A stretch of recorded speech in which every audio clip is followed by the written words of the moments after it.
Okay, it's working. Alright, YouTube. Today, this is my first video where you guys are actually going to see me. So, as just, it's kind of random, I know, but today I'm going to teach you all how to make the perfect... Ladies, for those of you who don't know, the fastest way to a man's heart is through his stomach. Or through his chest with a large knife. Okay, ignoring my immediate bout from hammer space...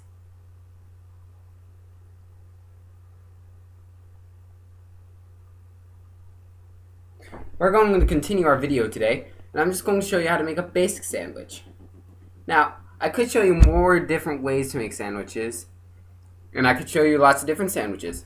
But today in my house, my mom's lazy, didn't go to get any groceries. So, without any groceries, I'm going to just have to do our basic food.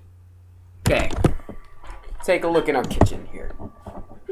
Alright, now let's take a look. Today, we have our classic bread and butter pickles. Our ham. Some pepperonis. This large knife, I'm not actually going to do anything with it.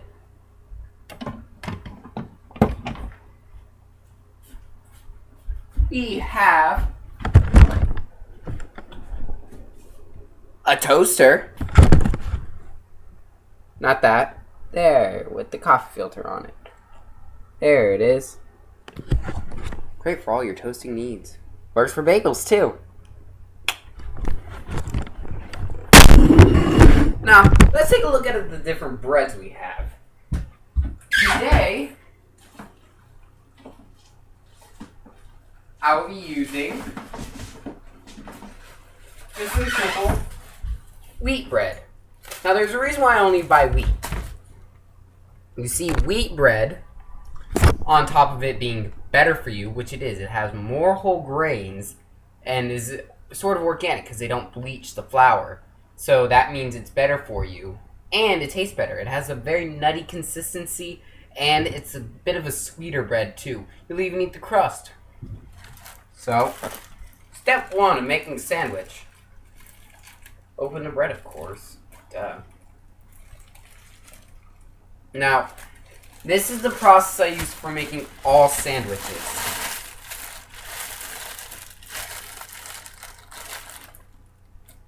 I always check bread, make sure it's not green. If the bread is green, it's generally not recommended to eat it.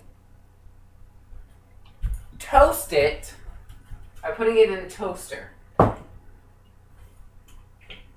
Now, you might want to sort of lower it down a bit so that it's just mildly warm. So around the middle setting is recommended. It'll give it nice and warm with a satisfying little bit of roughage to it, which is very important. Now, our condiments. Now, my personal favorite is ranch dressing. It doesn't matter what kind of ranch dressing. Personally, the Kroger brand, which is what I buy, that works really well. So I'm going to use this. Iceberg lettuce. Now, for the adults out there who have children who are picky eaters, a really good way for them to get the proper vitamins and nutrients that they need is through a good sandwich. Another thing that you would never expect your children to eat would be probably something like spinach. If you mix spinach in there, they can't tell. It just tastes like lettuce. In fact, it actually gives it more of a robust taste, which is really important. Look at me, I'm getting all excited over making a sandwich. So my bread's almost done toasting. Want to see a magic trick? Bam! My shirt's off. We'll also need a plate. Plates are important to use so you don't get food on the counter. Why didn't I just do this to begin with? Now, another underestimated part of all good food making is a good side dish. Now, no food is more so underestimated than a sandwich. So therefore, a good kind of side dish is recommended. So, a very good side dish to use would be pretzels or Cheez-Its. Now, it has salt in it. Salt is actually important for your body. But for those who are trying to avoid salts, apples, or another personal favorite of mine, craisins. Craisins are filled with antioxidants. So for those of you who happen to get the flu a lot, these are very good. And my toast is done. Yay! Now, never stick a knife in the toaster, no matter how hard it is to get the bread out. Ever wonder how Naruto gets his hair like that? Ain't hair gel. Okay, so step 1 for the sandwich making process. You open up your lettuce. Now the cool thing about lettuce is that it's set up in almost perfect bread-sized pieces. So all you gotta do is just rip it off. Now the outside is usually the crispiest, but the more green it is, the better. Never cut lettuce with a knife, because if you do, then the rest of the lettuce goes brown. Now you just take this. Now here you see my bread. First, you put the lettuce on the bread equally, like so. Why do you put the lettuce on first? We'll get to that in a second. Second step is ranch dressing. I want a ranch dressing first, like most restaurants do. Yes, there are restaurants that serve sandwiches over here with Deli or Subway. You put on the lettuce and then the ranch dressing, and here's why. If you don't put on the lettuce first, then the ranch dressing, or any condiment you use for that matter, will leak through, making the sandwich soggy and unappealing, and just downright nasty. The next thing that you should put on would be your meats. You should go thickest meat to thinnest meat. And you always put that on equally as well. Try not to go too sparing on it, particularly if there's multiple kinds of meat you want on your sandwich, you will want to sort of be sparing with each. Like, you don't want like a whole bunch of prosciutto. First off, because prosciutto is expensive, but second off, because it overwhelms the taste of the other foods. Next, you put on the other meats.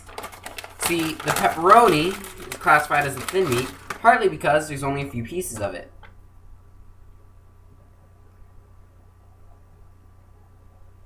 Another reason why I can't put on the ranch dressing at this point is because of the fact that the meat is smooth and it will become too sort of loose and it will start falling apart.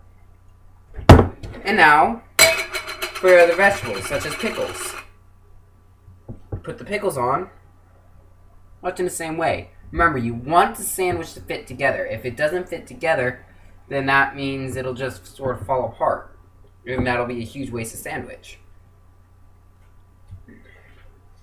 Now, close it up. You fold the sandwich like so that nothing falls too out. The place that you put everything together is very important.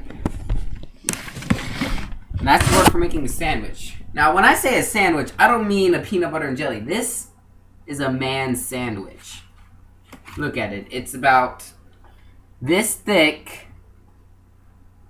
You need to be like Steven Tyler to open your mouth around the time. Oh. And you can cut it and do whatever else you want with the toothpicks to help. Beyond that, sandwich making process isn't really all that complicated. The order I put it in is important. For any more videos, feel free to subscribe, like the video, rate 5 stars, whatever they do now. I don't really pay that much attention. Submit ideas, post on my channel on what kind of sandwiches you would like to see me make, and I'll make more sandwiches. Now, this isn't going to be the only types of videos I do. I want to do some sort of blog. I don't know, I might review videos or channels or something like that. I don't want it to get repetitive, though. Beyond that, thanks for viewing, and I'll see you later, Internet.